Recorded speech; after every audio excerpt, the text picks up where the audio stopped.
The NFL playoffs are the best time of the year because once you get into the playoff, anything can happen. Now, I know all my degenerate gamblers out there probably want to predict what happens, but I already see way too many people giving predictions and what they think is going to happen, and not enough pushing agendas and saying what you want to happen. After the playoffs, what do you want to see on the headline of First Take? What segment would you want to see play out in real life to watch the next day on TV? Comment your agendas below, and I'm going to get into my top 5 scenarios I would love to see during the playoffs this year. Let's get into number 5. So I'm going to kick this off with some sweet negativity. I have cry equals cry. Eagles get blown out in the first round of the playoffs. Again, the Eagles have been a powerhouse all year and have shown flashes of being the most balanced team in the league, and definitely they hold a top tier roster in the league as well. However, since their Super Bowl loss, they haven't quite gotten their playoff magic back, and how ironic would it be if they lost to another inferior team as they did last year in the Bucs to this year with the Packers. As it is, the Packers, they're definitely a less talented roster, but they arguably have the better quarterback in Jordan Love. And I think most people would say that Matt LaFleur is better than Nick Sirianni. I know we've all had the boss where it's bro, what do you even do? I'm doing all the work. Why are you even here? But I guess he's a good support system for the players, maybe? I have no idea. So yeah, my overall logic here is kind of the Eagles are like the Celtics before they won that championship last year. Yeah, we know you're good, but I'm not going to trust you, and I kind of want to see you fail. Plus, I'm a Giants fan, so their downfall is always encouraged. At number 4, I have the rookie and the vet. Rookie QB wins the Super Bowl for the first time in NFL history. So this one's that line from the Drake song where he's I'm the rookie and the vet. So basically just a rookie overcoming being a rookie to win the Super Bowl. A rookie QB winning the Super Bowl would be a story everybody could get behind. With Bo Nix and Jalen Daniels both in the playoffs, we have 2 possible rookies that could hoist the Lombardi. I think if Jaden wins, it will be seen as more impressive because he's had the better year and the better stats. Bo Nix has also had a really good year, but a lot of people are going to attribute that to Sean Payton, his offensive genius. I would rather Jaden win the Super Bowl because I like his style of play more, but either winning would be cool for the league. That being said, I think the Broncos are an overall better team. That defense is crazy.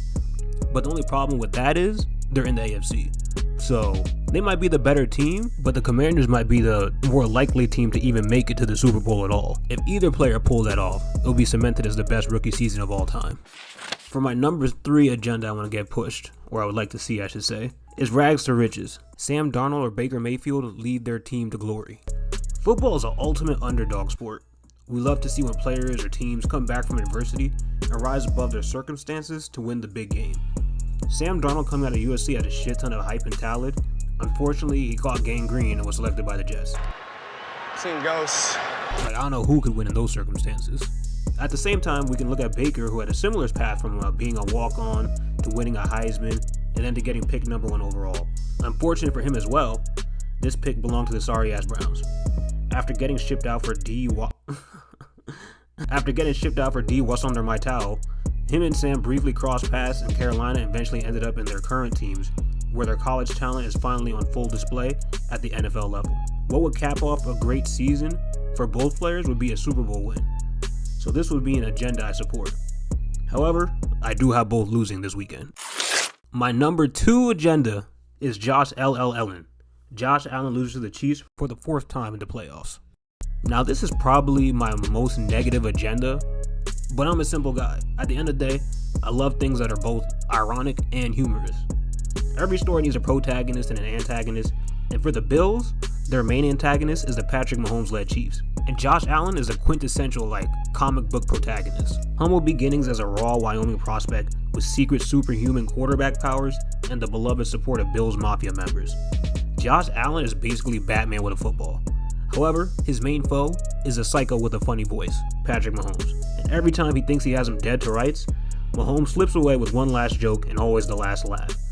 Now all that being said, everyone likes to root for the Joker, even though it's fucked up.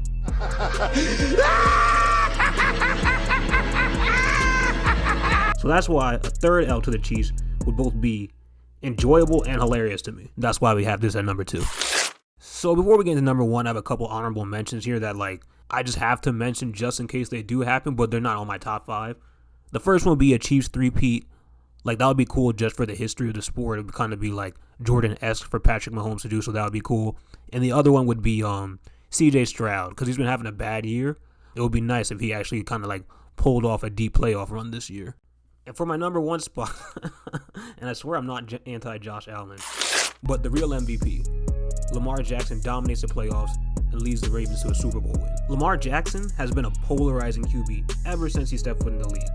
Actually, even before he entered the league, some GMs and like a clump of egg salad named Bill Polian said he should play running back or receiver instead of QB, even after winning the Heisman and dominating college football as a quarterback. A dominant statistical run to the Super Bowl will quiet the haters and dunderheads that love to see Lamar fail. I will say, even if the Ravens win and even win it all, he still has to statistically dominate. If he does this, no one would be able to argue that he shouldn't be a 3-time NFL MVP and anointed as one of the top 3 QBs in the league. And not 3, but also not 1. Now I know there's also a narrative out there that he's not a good playoff performer, but I'm not gonna deep dive into that. You can do that in the comment section if you want, though. So those are my NFL playoff agendas. Tell me what you think or what you're looking for in the playoffs in the comment section, and subscribe to see more fun videos like this. Peace. Pragmatic guy.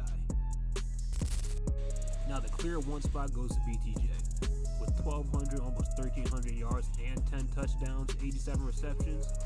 You can't really fake those numbers, so gotta give it to him.